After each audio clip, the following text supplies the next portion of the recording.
मंदिर, मस्जिद और चर्च में बजेगा राष्ट्रगान। देशद्रोही और देश प्रेमी की होगी पहचान। कुछ यही फरमान जारी किया है पंडित धीरेन्द्र शास्त्री ने। जी हाँ, एक बार फिर बयानबाजी के केंद्र में है बाबा बागेश्वर, जिसके बाद पूरे देश में हलचल मच गई है, जिसका साधु संत तो खूब जमकर समर्थन कर रहे हैं, तो वहीं दूसरी तरफ कट्टरपंथियों को मिर्ची लग गई है। तो चलिए क्या है पूरा मामला, विस्तार से समझाते हैं। धीरेन्द्र शास्त्री ने फॉर्मूला तैयार कर लिया है और राष्ट्रभक्ति का पैमाना सेट भी कर दिया है। लेकिन क्या अब रामराज के लिए मस्जिदों में गूंजेगा राष्ट्रगान? ये फरमान आया है सीधे बाबा के दरबार से। एक सार्वजनिक मंच से बाबा ने कहा है कि अगर देश में रहना है तो राष्ट्रगान हर मजहब को अपनाना होगा। और फिर इसके बाद शुरू हो गई बयानबाजी की नई जंग, क्योंकि बाबा का तो सीधा मानना है कि जब राष्ट्रगान होगा तो ये एकदम साफ हो जाएगा कि कौन देश विरोधी है और कौन देश प्रेमी, जिसके बाद मुस्लिम मोहल्लों में खलबली मच गई है। लेकिन अब सवाल उठ रहा है कि क्या अब मस्जिदों में राष्ट्रगान गाएंगे भाईजान?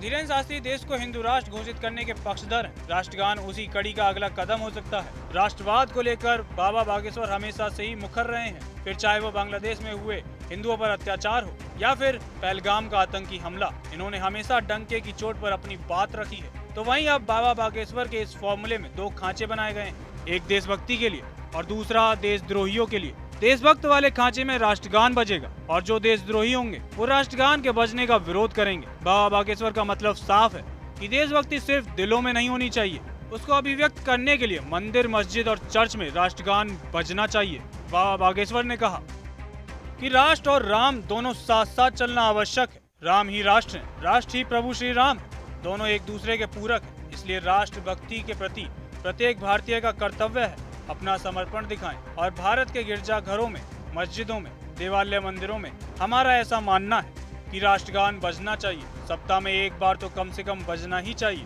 ताकि राष्ट्र के प्रति हम एकजुट रहें और राष्ट्रभक्ति दिलों में भरी रहे। धीरेन्द्र शास्त्री के इस बयान पर बवाल मचना तय था और इस कड़ी में सबसे पहले आए इस्लाम के सबसे नए झंडादार मौलाना साहबुद्दीन बरेलवी, और उन्होंने बाबा बागेश्वर के इस बयान को समाज को तोड़ने वाला तक करार दिया।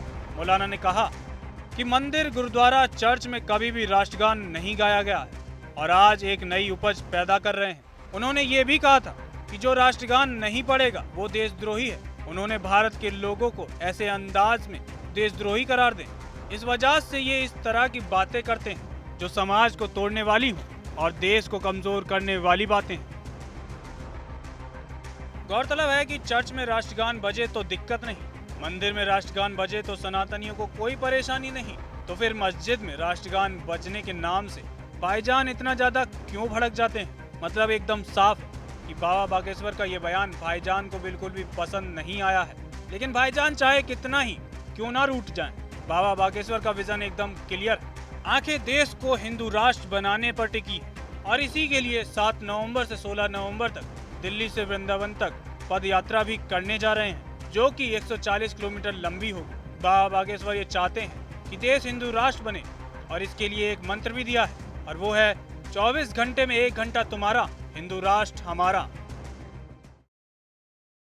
लिहाजा बाबा बागेश्वर को फॉलो करने वालों की संख्या बहुत ज्यादा है और जिस तरह से ये खुलेआम देश को हिंदू राष्ट्र बनाने की मांग करते हैं, उसके बाद सनातन विरोधियों को इसका डर भी सताने लगा है और ये संग्राम छिड़ गया है। लेकिन अब सवाल ये है कि इसके बाद मस्जिदों में राष्ट्रगान कैसे बजेगा? मेरा आपसे ये सवाल है कि बाबा बागेश्वर का धार्मिक स्थलों पर राष्ट्रगान बजाने की मांग करने वाला बयान से आप क्या कहना चाहेंगे? और क्या अब मस्जिदों के अंदर भाईजान राष्ट्रगान गाएंगे? इसका जवाब आप हमें कमेंट सेक्शन में जरूर दें।